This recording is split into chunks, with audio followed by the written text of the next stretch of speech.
Lecture 36, The Posthuman Combatant, Biohybrids, Synths, and Rogue Evolution. The posthuman combatant is not a metaphor. As we speak, the United States Navy still trains dolphins and sea lions to guard harbors, find mines, and mark intruders. The program was declassified decades ago, remains active in San Diego, and its official pages matter-of-factly describe missions and readiness like any other naval system.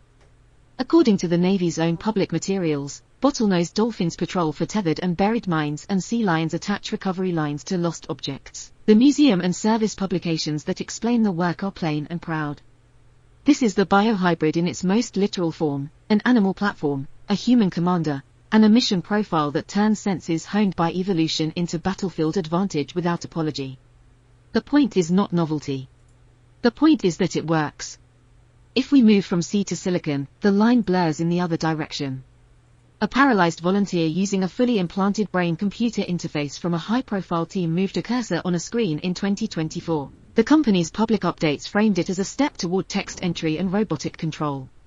Meanwhile, a competitor quietly enrolled patients in an endovascular stent road trial, in which electrodes ride inside a vein near the motor cortex. Press reporting in 2024 and 2025 emphasized that people were sending texts and controlling devices at home without needing open brain surgery. A third firm pursued a thin-film electrocorticography grid and, as Reuters reported in April 2025, obtained clearance under the medical device pathway for a neural interface strip intended for clinical use. These are not science fiction implants beaming thoughts into swarms of drones. They are medical systems vying for robustness, channel count, and safety, yet they sit close enough to the tactical edge that every program manager with imagination can see the next step. In parallel, the Department of Defense kept its finger on the brake. The current directive on autonomy in weapon systems, updated on January 25, 2023, puts a durable fence around how, when, and under what supervision machines can select and engage targets. The Congressional Research Service summarized it crisply in 2025, and the Pentagon's own directive portal leaves no doubt about dates and authorities. The definitions distinguish human on the loop from human out of the loop, and regardless of the press cycle, the policy is not confused about that difference. If you are imagining a future rifleman with cranial electrodes pushing lethal autonomy to the edge, you should also imagine the stack of waivers, reviews, and safeguards that policy demands. The engineer's reality is that autonomy is constrained before it is unleashed. It is tempting to call all of this augmentation, but the category fractures into three families that make better engineering sense. The first is the biohybrid, living tissue or organisms coupled to electronics, computation, or human command. The second is the synth, fully synthetic agents, robots and embodied systems, that can be fielded where the human body is too fragile, slow, or expensive. The third is rogue evolution, open-ended optimization in code or cells, where an adaptive system learns or mutates its way into capabilities nobody explicitly designed. The lecture you are hearing is the one on biohybrids, synths, and rogue evolution, and the title is not mine to embellish. Biohybrid combatants. Start with biohybrids at centimeter scale, because that is where the category provokes. Defense Advanced Research Projects Agency, DARPA, funded a program called Hybrid Insect Microelectroman Systems that embedded control electronics during metamorphosis to steer beetles and moths in flight, power their controllers from harvested motion or thin solar cells, and study electrode placement for reliable turning, ascent, and descent. Academic teams demonstrated radio-controlled beetles and published power scavenging from insect wing beats. Japanese researchers later refined the package with flexible solar modules so the cyborg could recharge as it scuttled. The use cases mentioned in the papers are search and rescue and environmental sensing, and the dual-use implications are obvious. None of this turns a cockroach into a missile. It does turn a roach into a controllable scout that can crawl under a door and send back data. That is the biohybrid logic: exploit the locomotion, the metabolism, and the self-repair you did not have to engineer. Scale up to meters and the line between biohybrid and human augmentation becomes an exosuit. Soft back assist exosuits and passive lumbar frames consistently show reductions in extensor muscle activity during lifting tasks in controlled trials, with peer-reviewed work reporting double-digit % reductions in mean and peak electromyography. More aggressive powered suits drive those numbers further, but at a cost in batteries, controllers, and weight. Military users have learned the hard way that a device saving 20% muscle activity on a lab lift can still be a net loss if it snags, overheats, or shifts load to passive tissues during a sprint. The literature has matured. Some studies show up to 24 to 35% reductions in back muscle activity depending on task and device. Others caution that reduced electromyography does not guarantee lower spinal loading if posture changes. Fielding exosuits at scale is logistics more than heroics. Spare actuators, washable textiles, battery swaps, and doctrine that says when to ditch the suit and run. Field testing often reveals that a device which saves 20% muscle effort in the lab can be worse than useless if it complicates a soldier's life in the field. Synthetic combatants. If biohybrids lean on biology's strengths, synths are honest about the body's limits. In April 2024, Boston Dynamics retired its hydraulic Atlas robot and unveiled a fully electric successor aimed at real work, not showreel stunts. The point of that announcement was not a backflip, it was a form factor aimed at lifting, positioning, and manipulating within human-built spaces without the hydraulic hazards and maintenance cycles that make fielding such machines a headache. The company's own blog and follow-on reporting emphasized stronger actuators, new grippers, and a development path to factory relevance. A different branch of the tree put bipedal robots on factory floors as pilot projects. BMW's public communications in 2024 described testing a humanoid at Spartanburg with roughly human stature, a 20 kg payload, and production line tasks. The defense link is a short hop. Logistics and ordnance handling in spaces made for humans are exactly where militaries bleed time and backs. Synths will get their first real uniforms moving crates. But the synth's warface is not a humanoid. It is the loitering munition with an onboard camera and a warhead that does not require a pilot to fly home. The American Switchblade 300, in its latest block, accelerates to roughly 100 miles per hour in a sprint, carries a warhead sized for unarmored vehicles or dismounted groups, and is launched from a tube you can carry in a ruck. The larger 600 variant sprints faster and drags a heavy anti-armor charge meant to kill tanks.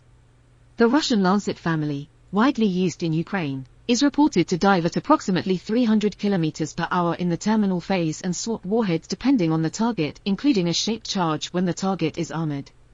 The tactical truth is simple: a shoulder-fired cruise missile that you can point with video is exactly the kind of synth armies will buy by the pallet. In practical terms, a single operator can now carry what amounts to a one-way, personal cruise missile. That truth drives counters, which we will come to. Weapon effects must be spoken of like weapons. A high-explosive fragmentation warhead kills with blast and shards. A shaped charge uses a conical liner and explosive to form a hypervelocity metal jet that can cut through armor at velocities measured in thousands of meters per second. Properly designed, penetration can equal several times the warhead's diameter. An explosively formed penetrator trades the long jet for a coherent slug, which holds together at range and still strikes at roughly 2,000 to 3,000 meters per second. That is the difference between shearing an axle and crated armor plate. When a small loiterer dives onto a target with a shaped charge, the last meter matters. Whether the standoff distance is correct and the liner collapses properly decides whether a tank burns or shrugs. Engineers plan that down to millimeters of standoff and milliseconds of timing. Operators plan it down to approach angle and sun position. When synths become common, they inherit the boring physics of logistics.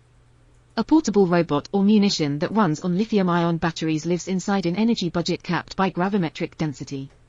Commercial cells are still typically in the 150 to 300 Wh/kg range. Cutting-edge prototypes and roadmaps push toward 350 Wh/kg at the cell level this decade and promise higher with solid-state variants, but pack-level values sag with structure, thermal margin, and ruggedization. Those numbers put hard ceilings on range, duty cycle, and payload, and they cascade into doctrine. If an electric humanoid can carry 20 kilograms and work for 2 hours on a single pack, the unit must plan swaps, charging, and safe stowage in a fight where generators are targeted. If a loiterer has 20 minutes of endurance and a sprint of 160 kilometers per hour, launch geometry is not an aesthetic choice, it is the difference between useful and late. The counters to synths are already visible. Ukraine's war made it explicit that small drones die in vast numbers when electronic warfare is dense. Reputable estimates from 2023 onward put Ukrainian drone losses around 10,000 per month at times, a figure echoed by trade press and later described as staggering by RAND analysts in 2025. The response was not to baby the drones.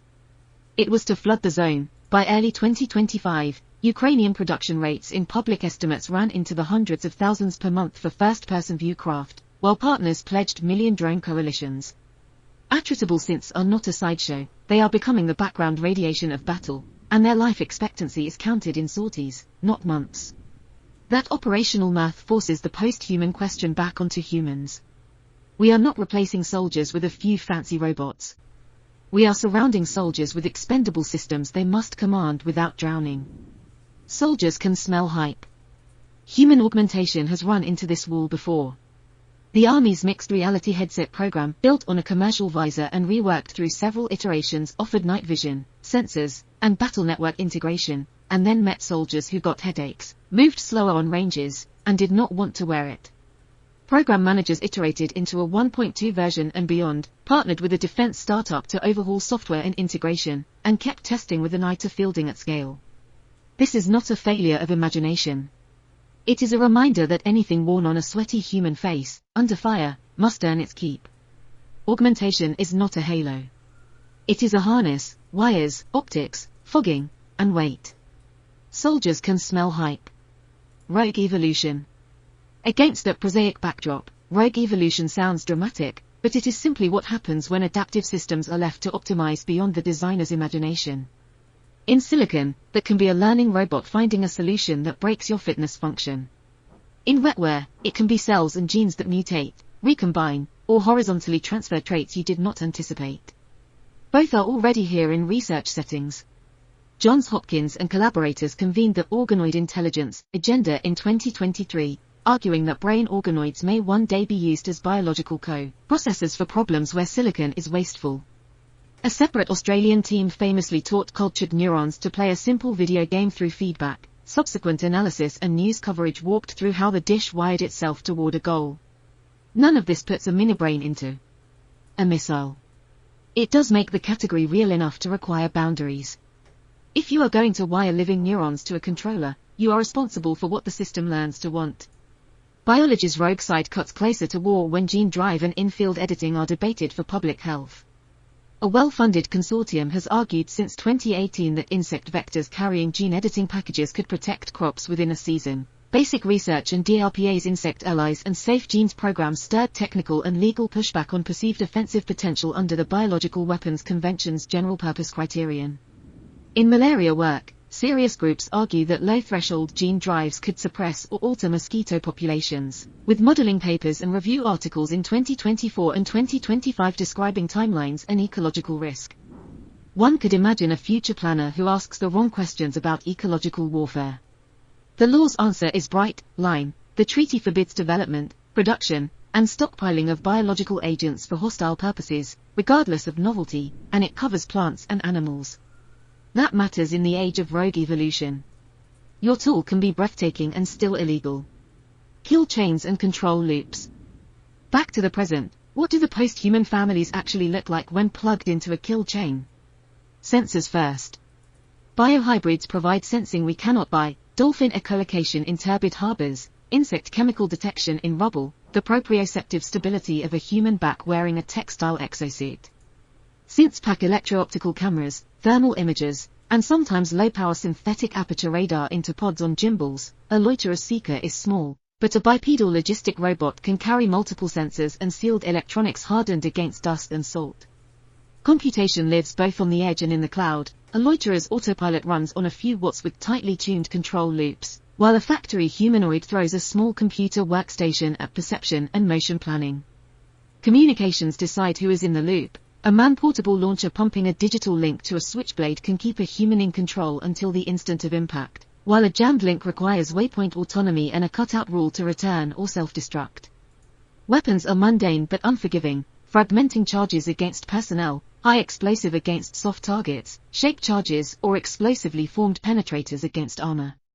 Platforms are whatever keeps the sensor and the weapon in the right place for long enough: wings, legs, rotors, hulls, fins, spine.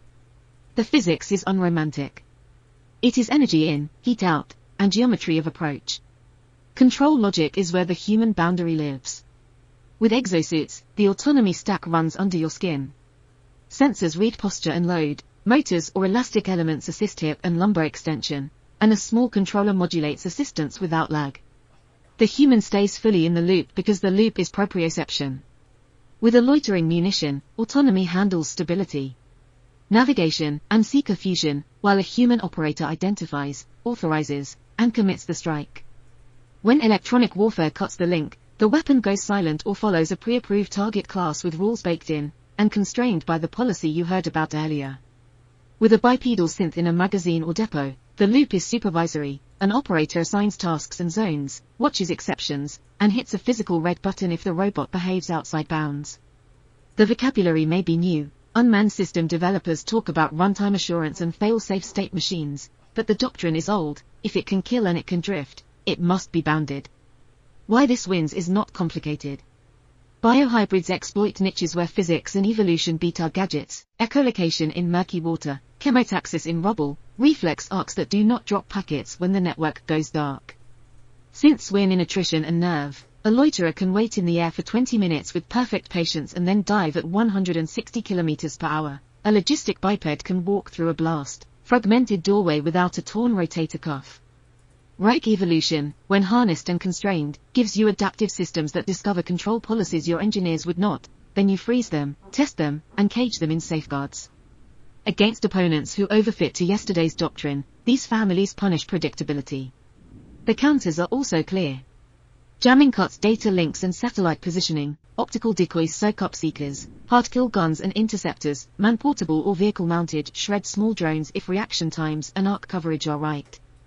Lasers at tens of kilowatts on vehicles, and higher afloat, are real enough now to burn through composite airframes. They are limited by atmospheric absorption, beam quality, and dwell time on target. But against plastic and foam, heat wins. Practical defenders mix noise with shrapnel and do not get precious. They also learn the human counter to augmentation. If a visor makes you slower in a live-fire lane, you take it off.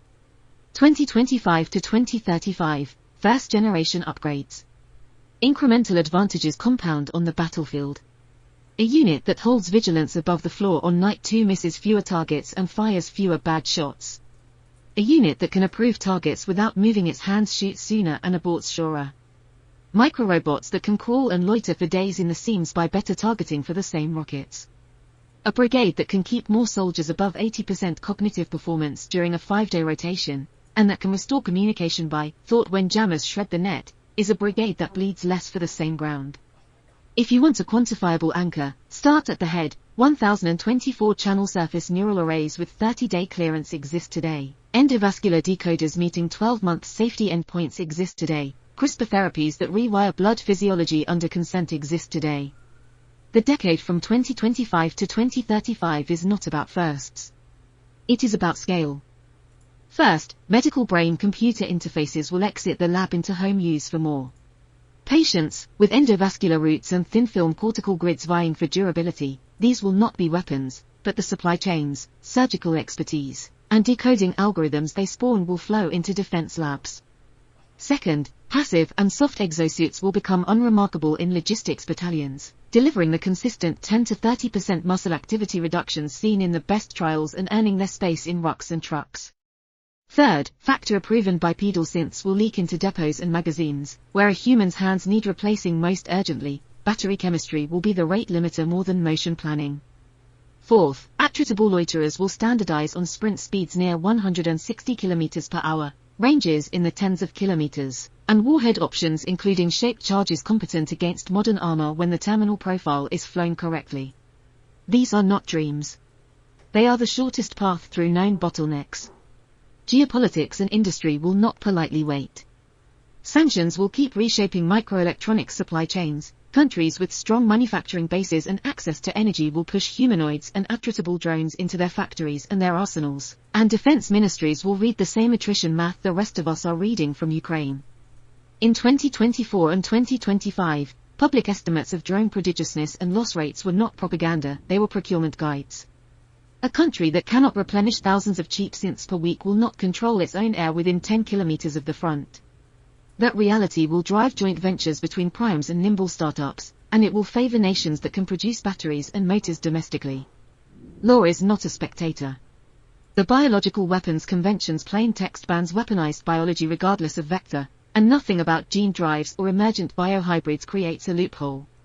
Additional protocol eyes prohibition on weapons that cause unnecessary suffering, and the general principles of distinction and proportionality still bind. The autonomy directive you heard about is not a press release, it is a gate you must pass to field anything that selects and engages on its own. If you are a planner, these are not annoyances, they are shields against the worst ideas that look clever when you are tired. By 2035, a few outcomes are likely to have become routine. Minimally invasive cortical sheets used for 2 to 4 week clinical windows will provide enough bandwidth for approvals, not for piloting, at the tactical edge. Endovascular neural decoders will mature toward longer dwell times and more reliable channels, used doctrinally as silent commit signals for specific high payoff tasks under jam. Pharmacology and daytime neuromodulation will be treated like the weather, briefed, scheduled, logged, because commanders will have learned that vigilance is an inventory. Gram-scale biohybrid scouts powered by light and sugar will occupy gaps that drones cannot hold without being heard.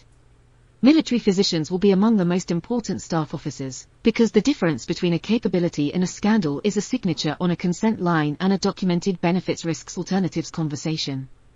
Sustaining the post-human force. If lithium-ion packs deliver 200 to 300 Wh/kg in 2025 and you need to run a 1 kilowatt robot for 2 hours, you are carrying battery mass measured in kilograms before you have paid for armor, actuators, and sensors.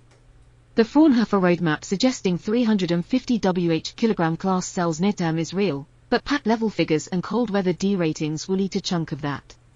If a battalion fields 60 back assist exosuits and each needs a wash-dry cycle and inspection every 48 hours, there is a laundry and parts clerk who decides whether anybody wears the suit next week.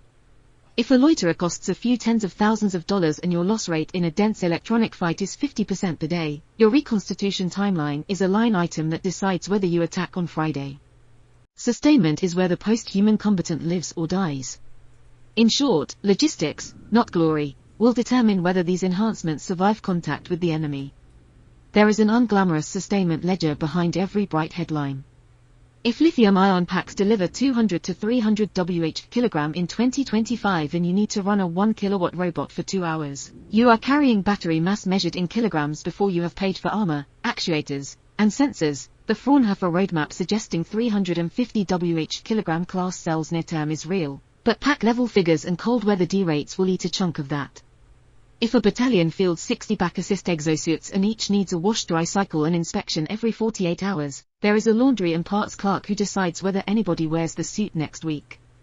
If a loitering munition costs a few tens of thousands of dollars and your loss rate in a dense electronic fight is 50% per day, your reconstitution timeline is a line item that decides whether you attack on Friday. Sustainment is where the post-human combatant lives or dies. In short, logistics, not glory, will determine whether these enhancements survive contact with the enemy. The human edge. People still outperform machines on open-world perception where context is thin, on coalition trust where political nuance matters, and on ethical judgment in the face of surprise. A dolphin in a harbor is not a drone because a handler can decide at the pier that the mission is off. A soldier can toss an exosuit in a truck and climb a ladder unencumbered. A commander can look at an autonomy stack and say no. The post-human combatant succeeds not by replacing that judgment, but by surrounding it with living and synthetic bodies that do the things flesh does poorly, wait without boredom, carry without complaint, and die without politics. And the uncomfortable part is that this is no longer a debate about taste, it is a debate about timing. Defense ministries have already put down markers that treat human augmentation as a programmatic line, not a TED talk. In fact, the United Kingdom's Ministry of Defense published a strategic paper on human augmentation in 2021 that reads not like a sci-fi sermon but like a pre-solicitation. Evidence that major powers are treating enhancement as a programmatic category for 2035, not a futurist fantasy. France's Defense Ethics Committee followed by drawing bright lines that accept pharmacology, wearables, and some neuromodulation under medical governance while banning anything that tramples agency or identity. That stance is not theater, it is doctrine under a different flag. And in 2024, NATO published an alliance-wide strategy on biotechnology and human enhancement, formally making these tools a defense capability area, with principles of responsible use, because adversaries will not wait for scruples to harden into procurement rules. Building the post-human stack. If you want a clean definition of the post-human combatant, remove the romance and count the parts. Sensors on and in the body, computation near the body, communications that move only what matters, weapons that benefit from steadier hands, longer endurance, or faster approvals, platforms that carry some of the metabolic load, and policy that fences the entire stack so a commander can explain it to a judge. Start with sensors, because they set the tempo. Flexible electronic skins and implants read muscle, nerve, and cortical signals. The question is not, can they read? It is, can they read enough, for long enough, without breaking the person? That is why the boundary right now tilts toward surface or minimally invasive interfaces. Precision Neurosciences thin-film cortical array and FDA clearance in April 2025 for use up to 30 days. It spreads 1024 electrodes over a wafer of film that lies on the brain's surface rather than stabbing into it. A concession to biology that keeps the data rate high and the risk profile tolerable for operational medicine. The filing and press notices are dry, as they should be. The operational translation is that high-channel, surface-hugging arrays are moving from lab to clinic, which is the only bridge that ever gets you to field. Non-surgical interfaces matter because surgery is logistics. We do not deploy neurosurgical suites with brigades. Endovascular systems that ride in through the jugular and expand against the vein wall beside motor cortex are interesting precisely because vascular surgery infrastructure exists in tertiary hospitals on every continent. Synchron's early feasibility data in the US met its primary one-year safety endpoint across 6 participants with no device-related serious adverse events, which is the only sentence a military medical officer cares about before you start talking about decoding intent into discrete selections. DARPA's separate push on non-surgical neural interfaces, the M3 program, is another signal that the United States is shopping aggressively for ways to extract, yes, no, and there, from intact skulls.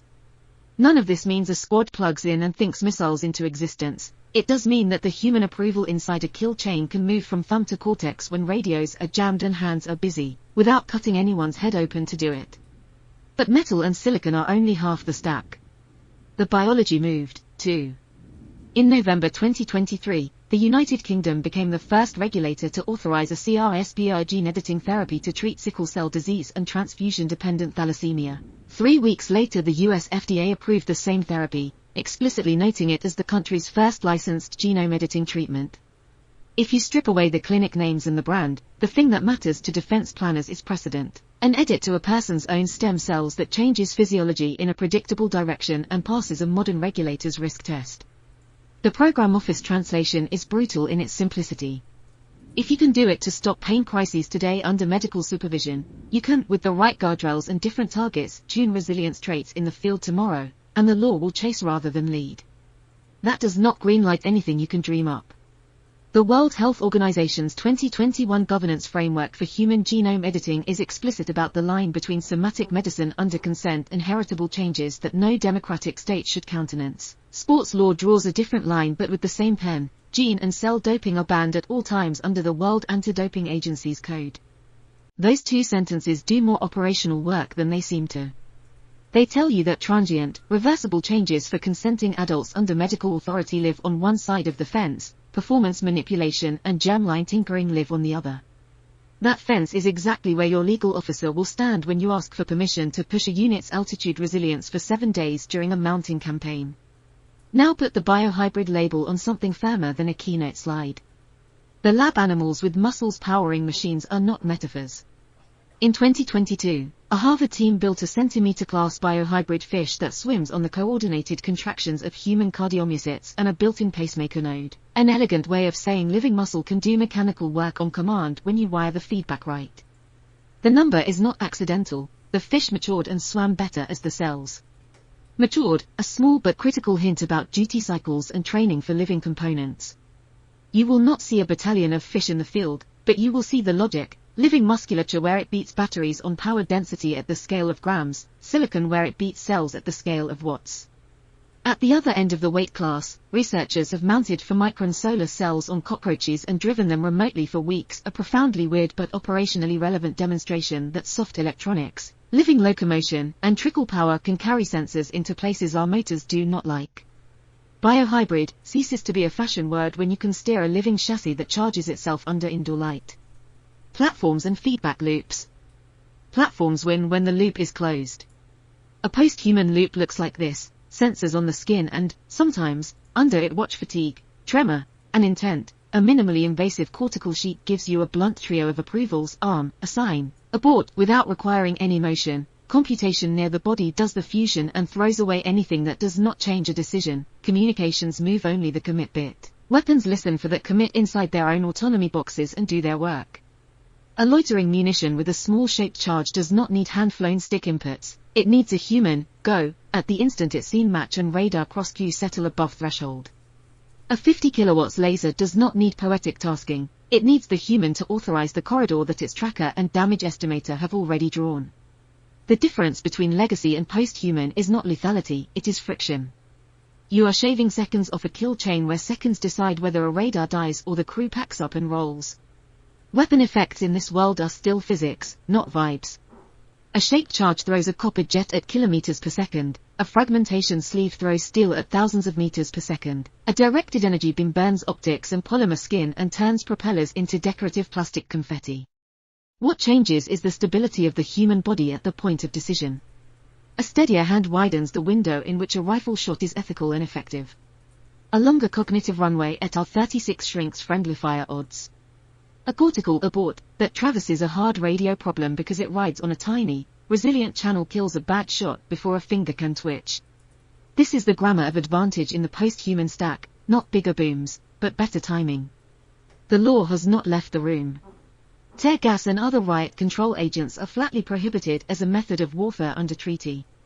That boundary resurfaced in 2024 and 2025 as technical bodies confirmed riot control agent residues in Ukrainian regions under attack and restated the obvious. The Chemical Weapons Convention draws a line, full stop.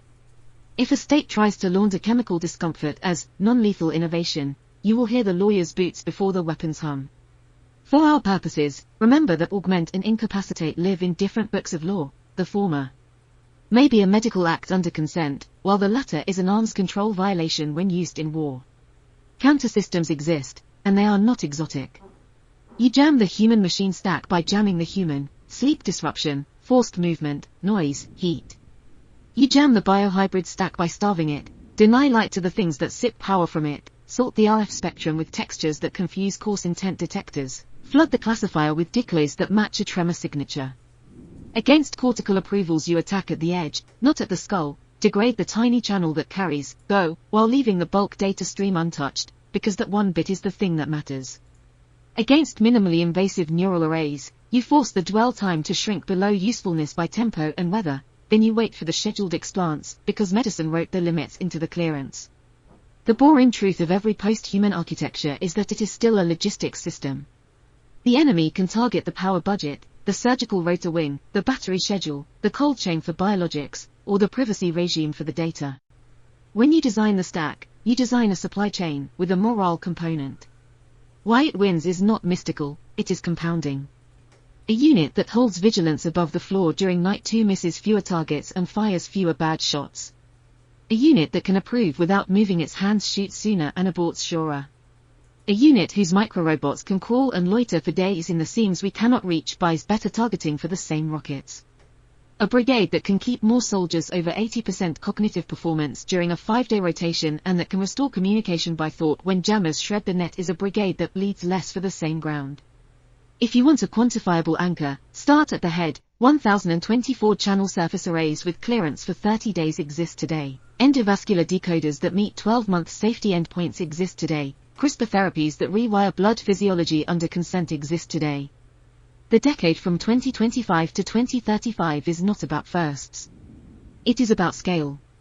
2035 to 2050, autonomy and repair. Surface cortical arrays will interface with implantable relays in peripheral nerves for bidirectional touch on prosthetics, a capability more relevant for marksmanship than for headlines.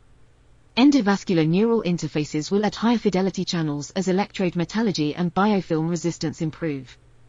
Regulations will bend to allow reversible, transient genetic edits under operational protocols that look unnervingly like flight waivers, because the WHO playbook and national ethics boards will have settled on language for time-boxed somatic edits in consenting adults. Exoskeletons will stop fighting the user's gate, as the nervous system whispers to them directly through skin-level electrodes instead of through kludged talk rules. You will not see gene drives in people, but you may see gene expression toggles for altitude or infection windows that ride in on lipid nanoparticles and wear off in a week. The treaty lawyers will stay in the room. They will be needed. 2050 onward, rogue markets and counter-augmentation. From 2050 onward, the phrase rogue evolution becomes less metaphor and more procurement risk. Markets will offer enhancement outside military medicine. The same retail channel that sells illegal stimulants today will sell unregulated neuromodulators and grey market implants tomorrow.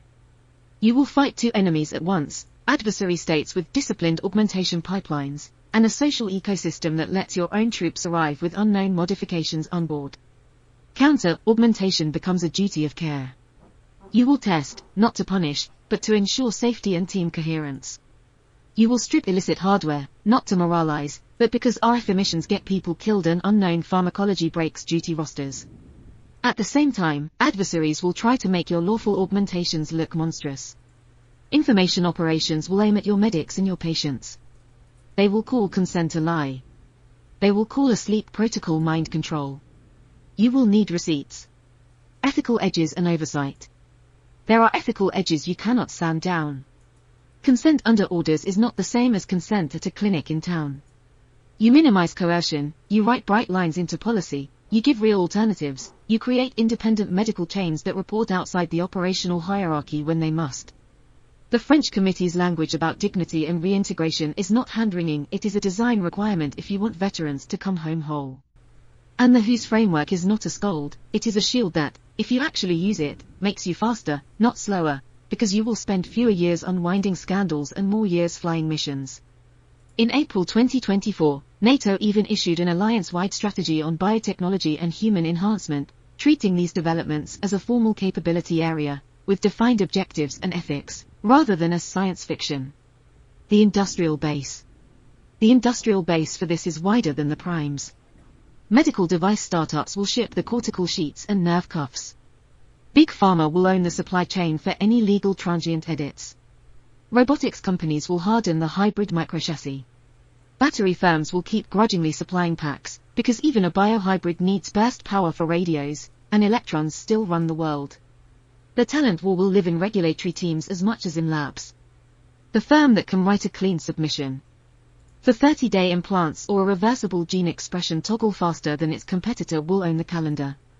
The organization that can deliver an after-action report that reads like a clinical study and stands up in court will own the narrative. Managing risks. None of this works if you forget the downside. The same cortical sheet that lets a paralyzed person type at real-time rates can leak if you treat data governance like a shrug. The same endovascular sensor that gives a soldier a silent yes can be traced if you let metadata wander. The same biohybrid crawler that scouts a culvert can carry a payload someone else would love to see used for the worst kind of work. Your counters are discipline and transparency.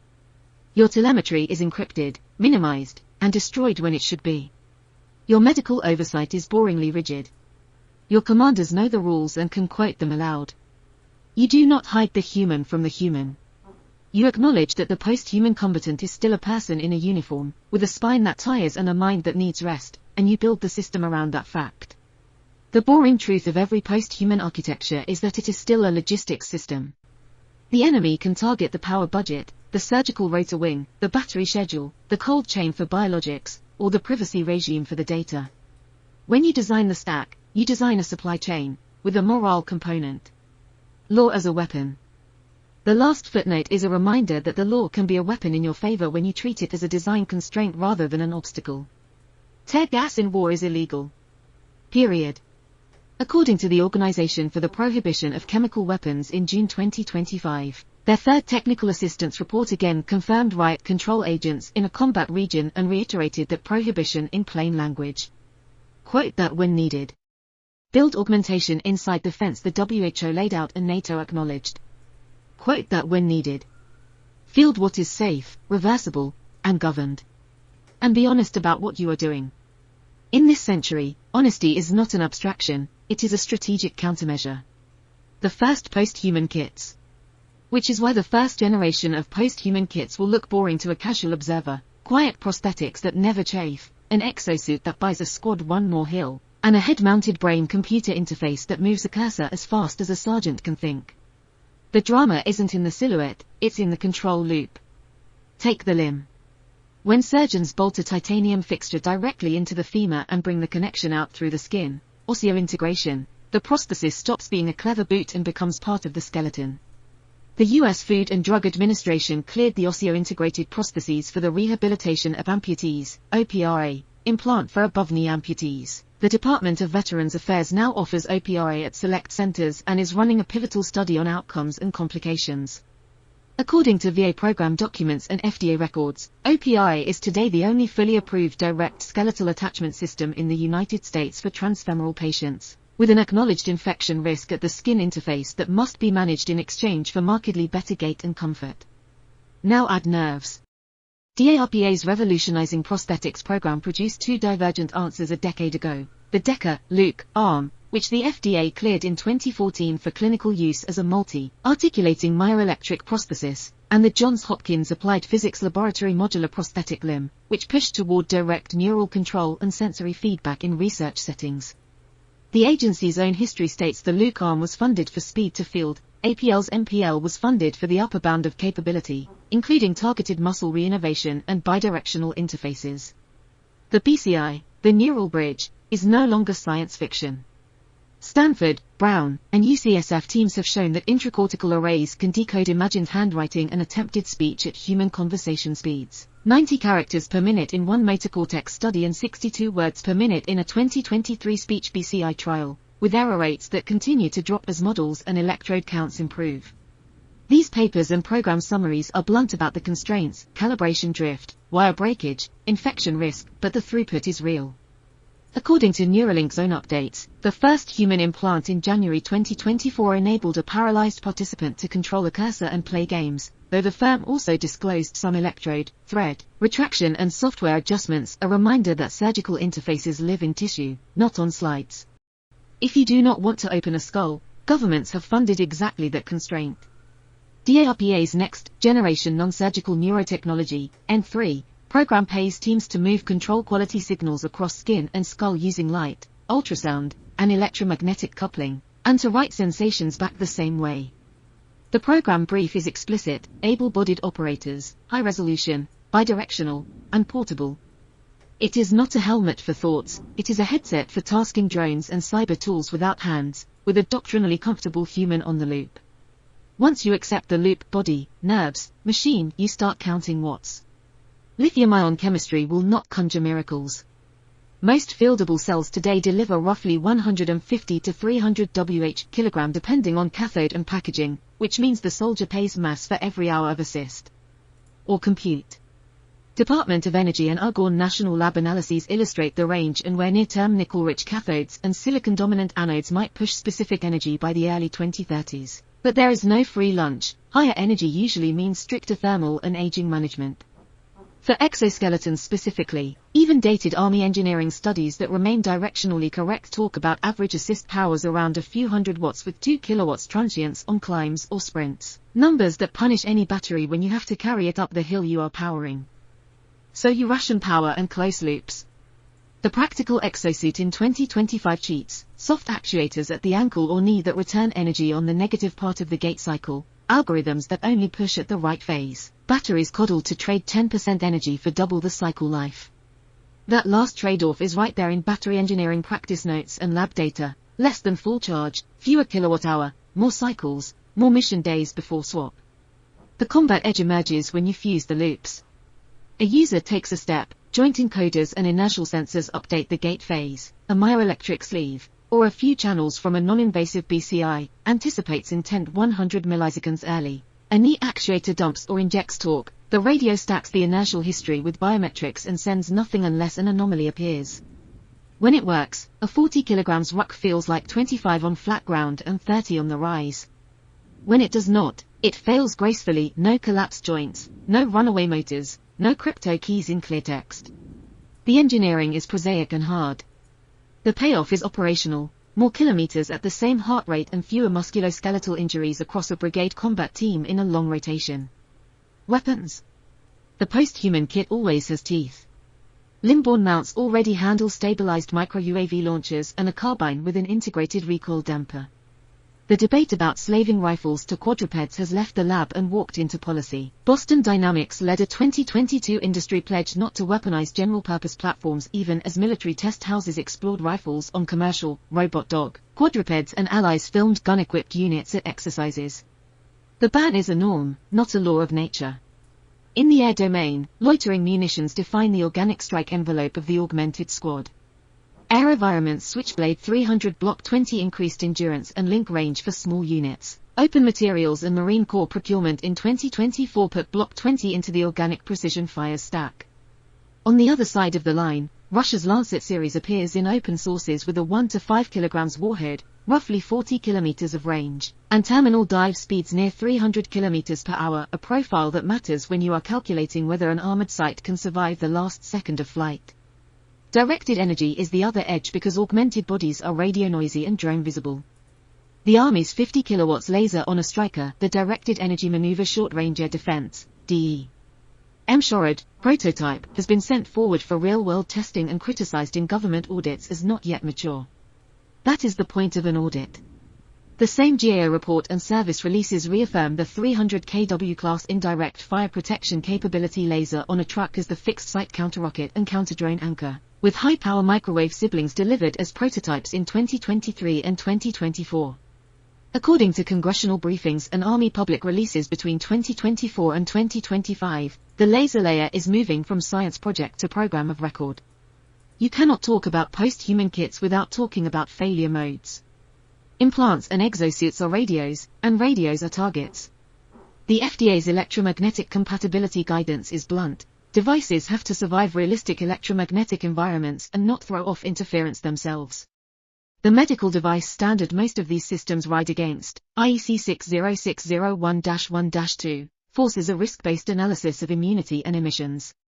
If you put an implantable or bod-approximate device near jammers, radars, or pulsed lasers that dump noise into the spectrum, you find out whether your EMC assumptions were adult. The tactical answer is not mystical.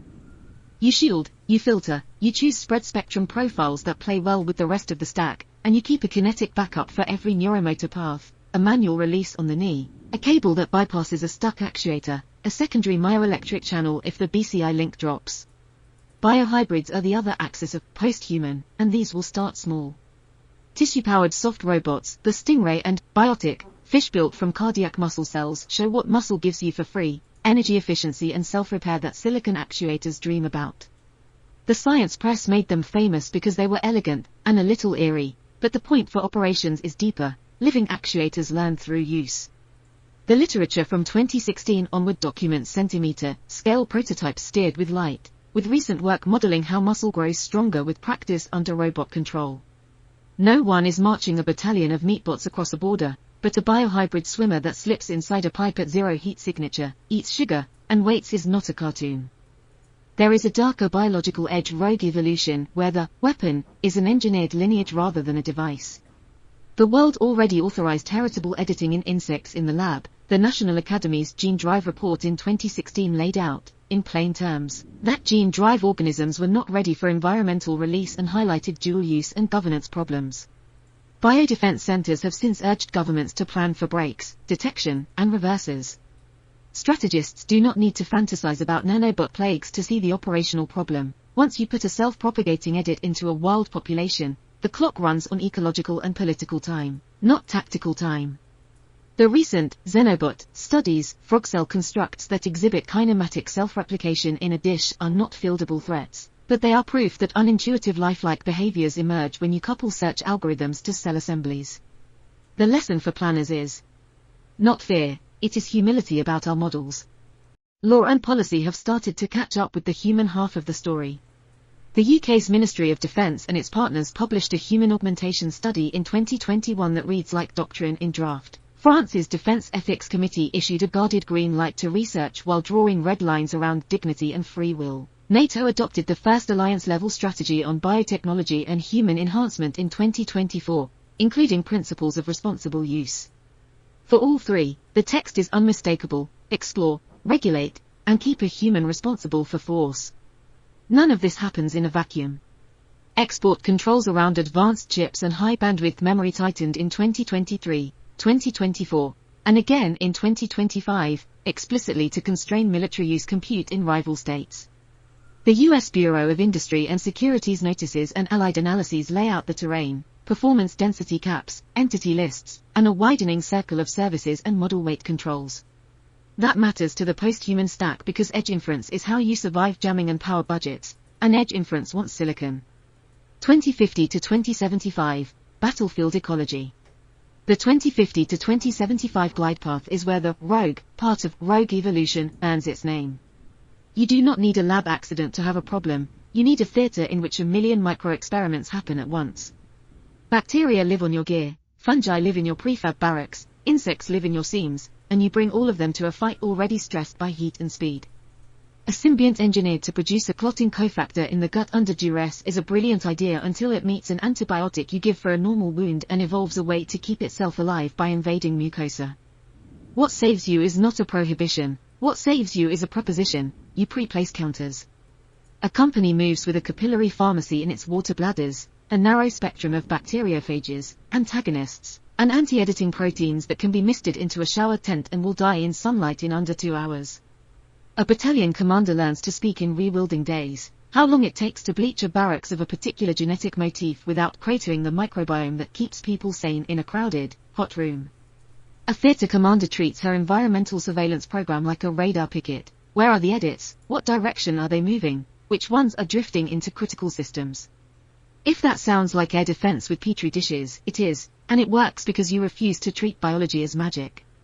Clean countermeasures. Countermeasures are evolving, moving from jammers to janitors.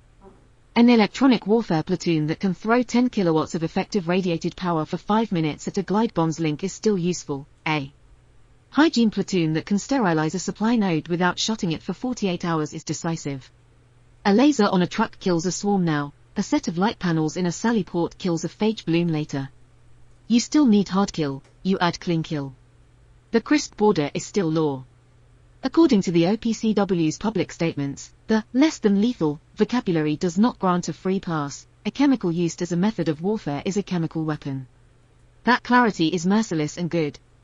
It forces innovation into engineering and medicine where it belongs and keeps the idea of dosing an enemy with a mood or a hemorrhage where it will be prosecuted. Tempo and morale. It may be comforting to think the synths are tamer than the microbe, they are not. The good news is that a battery dies on a clock you can set.